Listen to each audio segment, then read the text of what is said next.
Welcome into Outkick the Show. I am your fearless leader, Clay Travis. If you need a mortgage, wherever you may need one, across the entire width, breadth, scope of this country, go to my guy Ryan Kelly at thehomeloanexpert.com.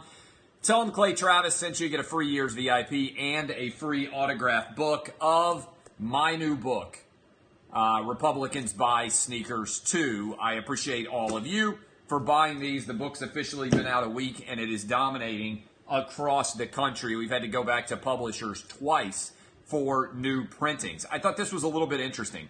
I am fascinated. By the way, this show is brought to you by Sportsbook Review. Go to Sportsbook Review if you would like to be entertained. This is interesting, I think. When you look at the overall sales of like books in general, my publisher went and pulled all the numbers of the print hardcover bestsellers, and based on our numbers, we would be right now somewhere around the somewhere around the 6th or 7th best-selling book in America. All right, which I think is pretty good. 6th or 7th best nonfiction book in America. Now, you never know on the New York Times list. Now, you never know for sure exactly how many copies are going to sell in any given week. And really on the list, there's one book that's just like a different category. By the way, some of you may not be fascinated by this or as fascinated by this as I am. I always am really intrigued in general by how processes work and how lists work and everything else. The number of sales of this Bob Woodward book is completely off the charts, right? I mean, it's just an absolute monster relative to everything else. Everything else is pretty, somewhat similar. So I would be number 7 on the New York Times bestseller list-ish if you just went by total book sales. Fiction numbers are somewhat similar. The Bob Woodward book is off the charts big. Everybody else is like in a different kind of stratosphere. So, anyway, I am intrigued by that. We got a lot to get to here on the show today, and I got to get done before I get back to do my television show here in a half hour. So I want to start here. What did I do with my list? Hold on. I got to run and go grab my list. Maybe not knock over the board here. I do every Tuesday.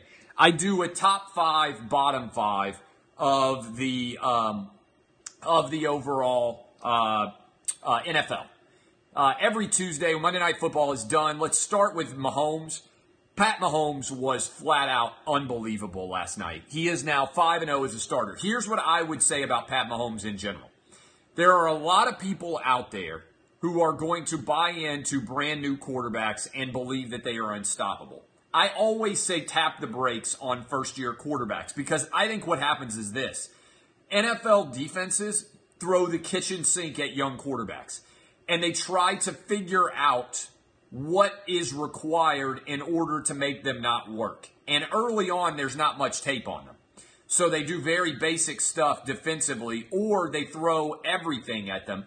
And then week by week, as they get more film on these guys, they're able to dissect them and make them do what they do poorly over and over and over again. And this is the number one story of the NFL. This is why Dak was so good year 1, and by year 2 he regressed a great deal because the defensive coordinators went into their laboratories and they came up with kryptonite for Dak or any other quarterback. I saw it happen. The first time I had this theory in general was with Vince Young, because I watched Vince Young play as a rookie, and some of you may remember watching Vince play as a rookie. He was unbelievable. He made plays all over the field. He just found ways to win. And then in year 2, he didn't get any better. And then in year 3, he didn't get any better. And the reason was because NFL defenses found out what Vince Young didn't do well, and they made him do it over and over and over again, and he was not able to adjust. Ultimately, I think this is the only thing that can't be adjusted. Can you stand in the pocket and make consistent throws for first down on third down and long passing yardage. That's the only thing that is the killer app in the NFL. Can you be Tom Brady? Can you be Aaron Rodgers? Can you be Russell Wilson, a guy in the pocket who on 3rd and 8 can consistently find the open receiver or make throws into such tight windows that you keep drives alive? Because ultimately that's what makes you a great quarterback in the NFL. And so I would say this, as good as Patrick Mahomes looks, he was just okay against the Denver Broncos. And if you remember last year with the Kansas City Chiefs, when they started off 5-0, everybody said, my God, the Chiefs are unstoppable. And then they ended up losing in the first round of the playoffs to Marcus Mariota and the Tennessee Titans in the wild card round. They were fortunate to win their division. They finished low down in the division race overall. The reason why I bring that up, and I think it's significant, is we saw this happen already this year. It's one of the number one trends that nobody talks about is the regression to the mean of young quarterbacks in the NFL. Everybody was gung-ho about Jimmy Garoppolo. What happens? He comes into the season and he's just okay, and then he tears his ACL and he's out for the rest of the season. I can't tell you the number of people I heard saying, Deshaun Watson's a revelation. When he comes back next year and he's healthy for the Texans, Texans are going to the Super Bowl. What happens? He starts off 0-3, and he would have been 0-3-1 probably if the Indianapolis Colts had just punted the ball late instead of going for it against the Texans. And now he's in a do-or-die game against Dak in the Battle of Texas, which is taking place this weekend. I say all of that for this reason. My top 5 right now in the NFL. The Rams are the best team in the NFL, in my opinion. I can't believe I'm saying that. It's a credit to Sean McVay, to everything that he's been able to accomplish with Jared Goff, to the explosiveness, to the excitement, to the overall talent brought to bear on the Rams. The second best team in the NFL right now is the Kansas City Chiefs. I just went on why I don't necessarily believe in Patrick Mahomes' long range to continue at this level of dominance. But right now, the thing the guy has managed to do beyond a shadow of a doubt is go on the road and win in LA with the Chargers, gone on the road and won in Pittsburgh, and he's now gone on the road and won Denver. The crazy thing about his start, 4-0 start, is that only one game has been at home at Arrowhead. That's a hell of a start. I'm excited to see how he does against the Jags this weekend, however, in what I think is going to be a blockbuster game. Number 3 overall, the most underrated team in the NFL having a great season so far, the Tennessee Titans. The Titans have just beaten the Super Bowl champs. They went on the road and they beat Jacksonville. That's 2 of last year's final 4 teams the Titans have beaten. They lost in week 1 when their quarterback got knocked out of the game. They have since rebounded and won 3 straight games. I think they're going to go on the road and win easily, I think, against the Bills this weekend in a really low-scoring, something like 20-10 style game. I am saying that the Titans are number 3 overall. The Jags are in my 4 spot. I think Jacksonville's really talented. You just don't know what Blake Bortles you're going to get. And in the 5 spot, I have got the Bengals. All right? My top 5 right now through 4 weeks, the Rams, the Chiefs, the Titans, the Jags, and the Bengals. Those are the 5 best teams in my Outkick top 5 through 4 weeks of the season. All right? Here is my bottom 5. The Raiders. Everybody is talking. It's amazing. We did this on my show yesterday. Lock it in. We're like, hey, what happened to the Browns and Baker Mayfield? And I said, my God, are we really talking how bad the Raiders have become that we're wondering why the Browns didn't go on the road and beat the Raiders? It took the Raiders a 2-point conversion with a minute and a half left to get into overtime with the Raiders and the Browns. The Raiders are awful. I don't know what's going wrong with Derek Carr, but he's gone from a guy who looked like he was going to win an MVP to a guy who looks downright awful at times. Stop with your disagreements, all right? If you disagree with my opinion, nobody cares, okay? If you disagree with my opinion, nobody cares about your opinion.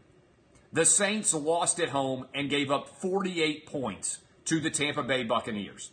That is a worse loss. They do not have any kind of quality of win that is the equivalent of the Titans, all right? Just because you don't agree with my opinion, doesn't mean that you have to sit around. You haven't watched the Titans play. All right? They have, if you want to rank victories, they have beaten the Jacksonville Jaguars on the road, which is probably the best win that any team in the NFL almost has so far this year. And they just beat the defending Super Bowl champions with Carson Wentz. The Saints lost on the road to a mediocre Tampa Bay Buccaneers team and gave up 48 points in doing it. So if I happen to look over and I see you arguing something dumb, I'm going to block you. Clay Kyle will come out, and I will take my gun out, and I will aim it at you, and I will wipe you out. Okay? That's how this game is played. The Saints can't defend a paper sack. They almost got beat by the Atlanta Falcons. They have zero defense at all, and they don't have the quality of win. So sit around and argue about the Saints if you would like. Ironically, if you want to go in LSU sports parlance, right now the Titans are LSU. They got two of the best wins, and they're still getting no respect. Okay, bottom five. Raiders, 28th overall. Bills, 29th overall. The 49ers, I've got 30th overall. The Jets, I've got 31, and the Cardinals, I've got 32. Let me tell you something about all you offensive pyrotechnic guys out there. Offense eventually fades, okay? Eventually, you're not going to score 40 points in a game. If Patrick Mahomes doesn't complete that pass with his left hand, we're probably sitting around talking about how the Chiefs finally ran in to a great defensive team. In fact, if you're upset and you're a Denver fan right now, you're probably still sitting around thinking to yourself, how in the world did Case Keenum, who we're paying $18 million a year, miss Demaryius Thomas on what should have been a touchdown with about 20 seconds to play? If he drops that ball in like he should, that's a touchdown for the Broncos, and the Broncos win that Monday Night Football game.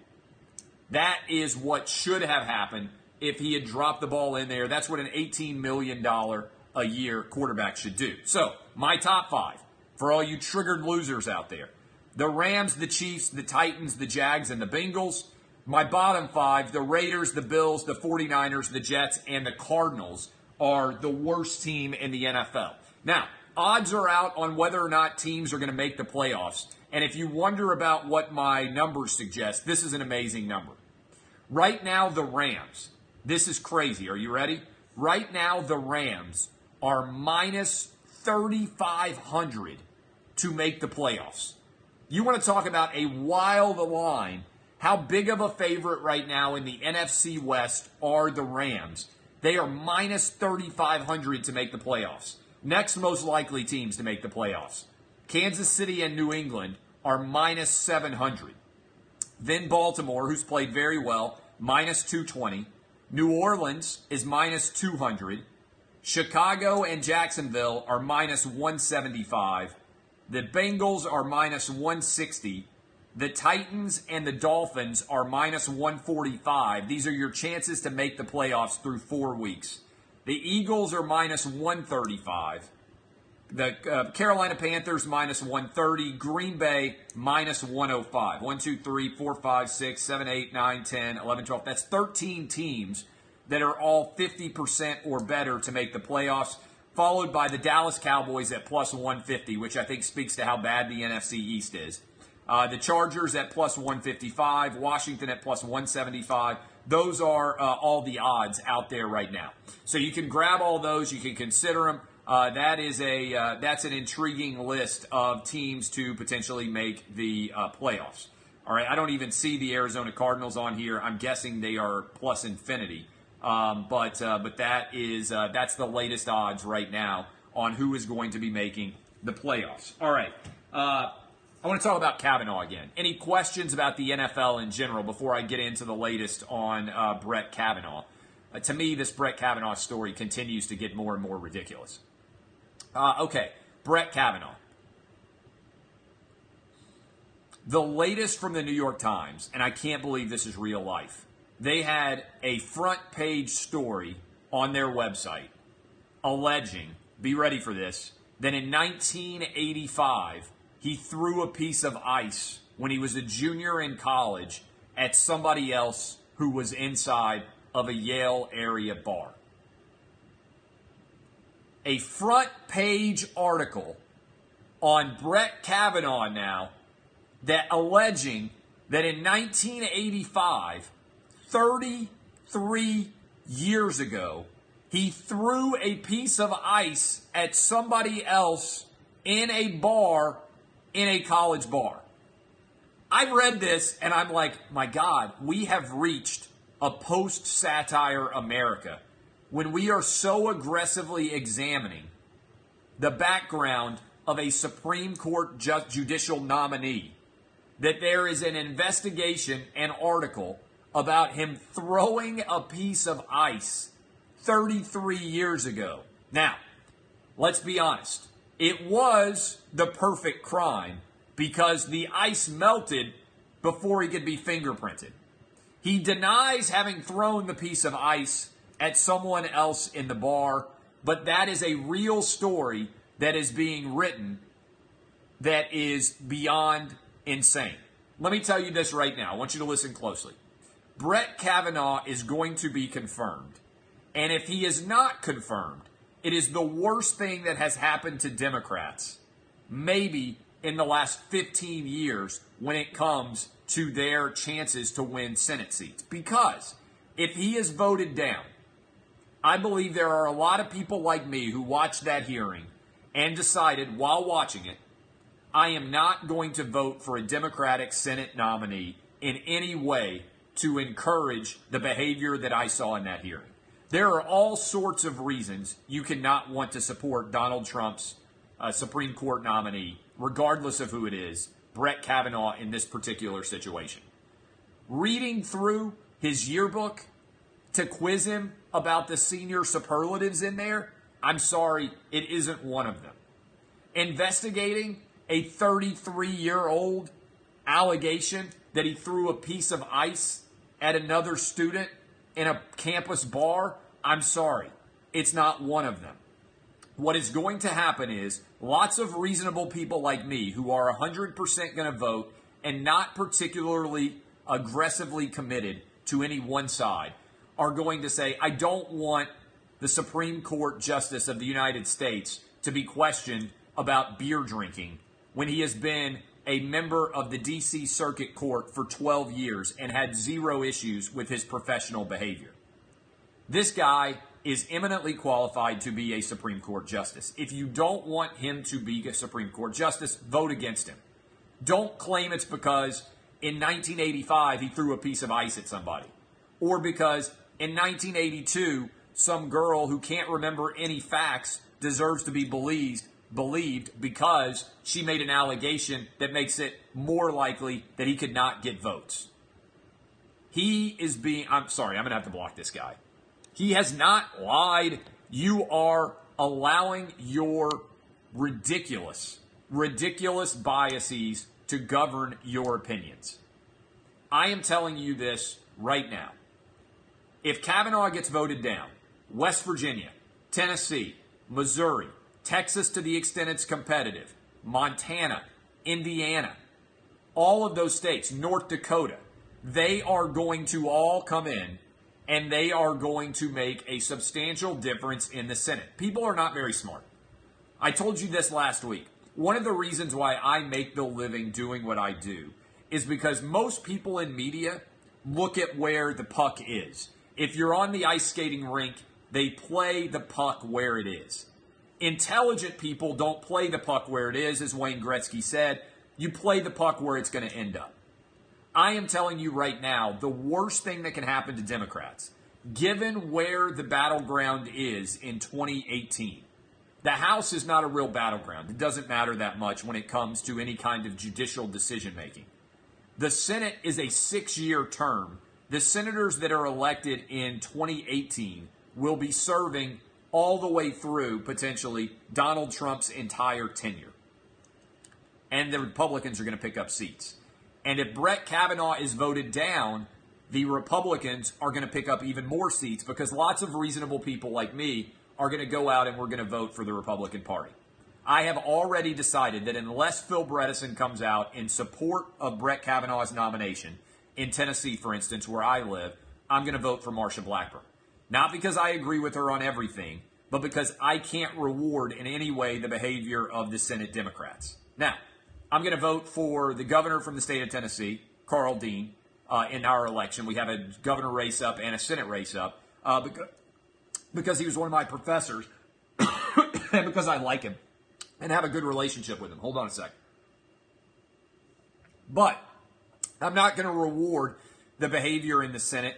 I think it sends an awful precedent if we are going to start going back through everything that has ever happened in the history of 16, 17, and 18-year-old boys or girls and hold them to allegations which are entirely unsubstantiated and argue because you can't prove a negative that you're unqualified. I think what goes around comes around, and the precedent that Senate Democrats are setting is going to be ultimately awful for Democratic Senate nominees for the Supreme Court as well. Whoever the president is one day in the future who's a Democrat that puts forward. I believe the standard should be pretty straightforward. Are you qualified? If so, elections have consequences, and you deserve to be voted through. The impact of these Kavanaugh hearings, I think, are going to extend forever, and the precedent that has been set is even if there is zero corroborating evidence to support your allegation, that is sufficient to derail somebody from being nominated. And while Democrats are exulting right now because there's all these ridiculous allegations that are coming out, in the future, this thing is going to continue and it's going to impact things in a negative way. And I do not in any way want to reward it because I think it's bad for our country. By the way, the third Kavanaugh accuser did a sit-down interview. This is the woman that Michael Avenatti came out in favor of. And this is amazing. She provided 4 names to substantiate her gang rape allegation. If you remember this ridiculous gang rape allegation, this Swetnick lady, she claimed that while she was in college, she was going to high school parties and there were gang rapes and there were trains. And I mean, frankly, Michael Avenatti, who is a lawyer, should be ashamed of himself for lending his name to this allegation. This is amazing. She provided 4 names to NBC News that she said could confirm her descriptions of the parties in the 1980s. This is a real quote from their article. NBC News contacted all 4. All right, are you ready for this? 1 said they did not remember a Julie Swetnick. 1 was dead, and 2 did not respond to comments.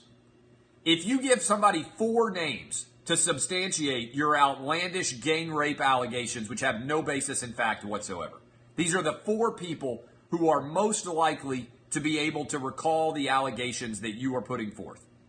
NBC News tracked them down. They contacted all 4. 1 said they didn't remember this chick, Swetnick. Another was dead.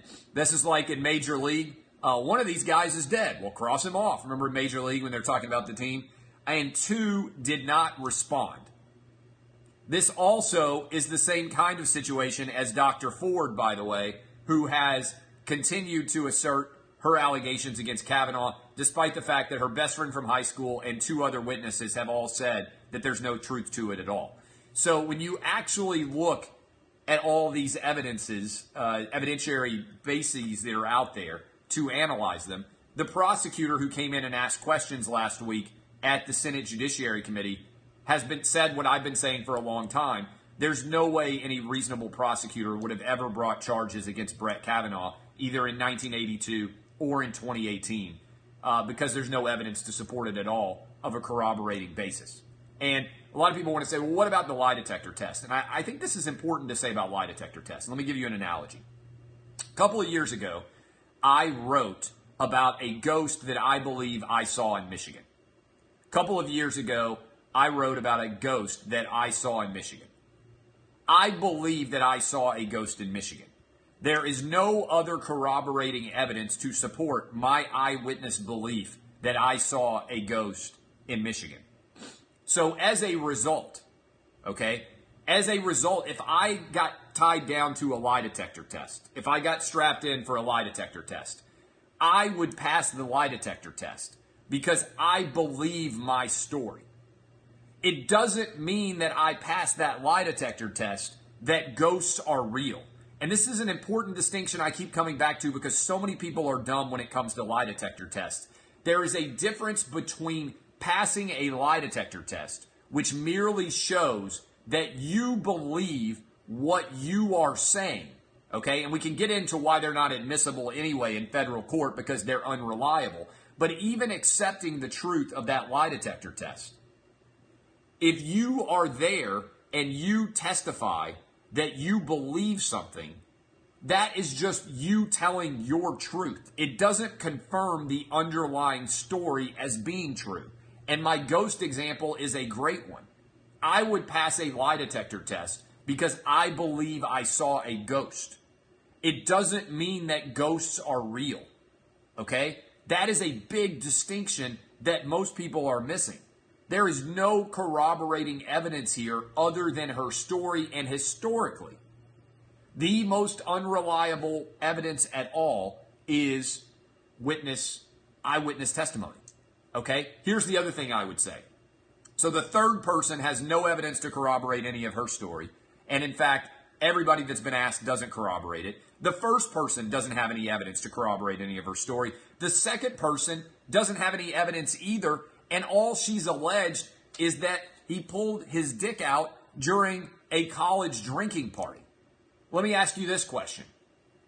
Would it be, and they're like, some people are like, well, it's sexual assault for him to have pulled his dick out. There's a difference between uncouth behavior and real behavior that is criminal, okay?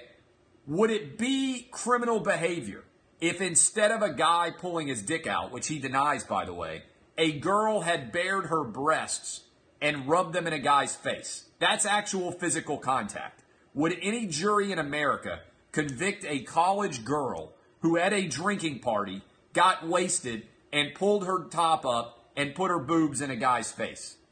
Are you sexually assaulted when you go to Mardi Gras and girls decide to bare their breasts in your direction? Okay? Nudity is not sexual assault absent physical conduct that is not wanted. And moreover, even if that physical contact was not wanted, can you imagine, maybe this is where we're headed to in this beta male era. Can you imagine a Supreme Court Judiciary Committee hearing where a guy said, 35 years ago when I was drinking, a girl put her boobs in my face and I was uncomfortable with that and I have been unable to recover from it ever since? Can you imagine the reaction that America would have if a grown-ass man went in front of the Judiciary Committee and said, 35 years ago I was drinking in college, and while we were drinking, a girl pulled her top up and buried my face between her boobs, and 35 years later, I cannot recover from it? Can you imagine anybody taking that accusation seriously? Here, we didn't even have any physical contact. There was never any contact alleged in the story at all. And this chick is like, 35 years later, I can't recover from being drunk and a penis being placed in front of me while we were drinking. Look, there's a difference between uncouth behavior. I think it's probably not great to pull your dick out when everybody's drinking. But it ain't the end of the world, just like it's not the end of the world if some girl decides to bare her boobs while everybody is drinking. In fact, just about every guy who's listening to this show right now is like, man, I'd love to be at that party. 98% of dudes loving Mardi Gras is the idea that they might get to see boobs on the street. I went to Mardi Gras. I can get alcohol anywhere. You know what I was excited for? Boobs. You know what makes the world go round? Boobs. So get out of here with all this ridiculous overreaction. Just think about it. I got a crazy idea. I think we need to treat men and women equally. If a man would be laughed out of every freaking room in America if he claimed that 35 years ago somebody flashed their boobs at him and he hadn't been able to recover, why aren't we laughing women out for the same thing? Especially when there's no evidence it even happened. Just imagine that. What would Democrats say if they put forward a woman for Supreme Court justice and the Republican argument against her was that when she was 18 years old, she flashed her boobs in college? First of all, I'm voting for that jurist, all right? I'm all in on her. Secondly, everybody would say that guy needs to get a life. Maybe recover from something that wasn't that significant. So story 2, if you're 18 years old in college and somebody decides to pull their dick out at a party, maybe just be like, you know what? That was stupid. Get away from me, right? And story 3, maybe have some corroborating evidence. In any of these stories, how about you have one person? Think about how easy it is to find one person to believe what you're saying. We got none of them. I love all of you. My name is Clay Travis. If you like this show, share it with friends. This is Outkick the Show. Go buy my book. I got to go do television now. I'm a busy man. This is Republicans Buy Sneakers Too. Should be in every bookstore in America. I love all of you. Kisses. This has been Outkick the Show. Whatever you do, if you go out to a bar tonight, don't throw any ice at anybody. Because if you do, your chances of ever being a Supreme Court justice, ruined. DBAP, boys and girls, unless SBAP is in play. I'll see you guys.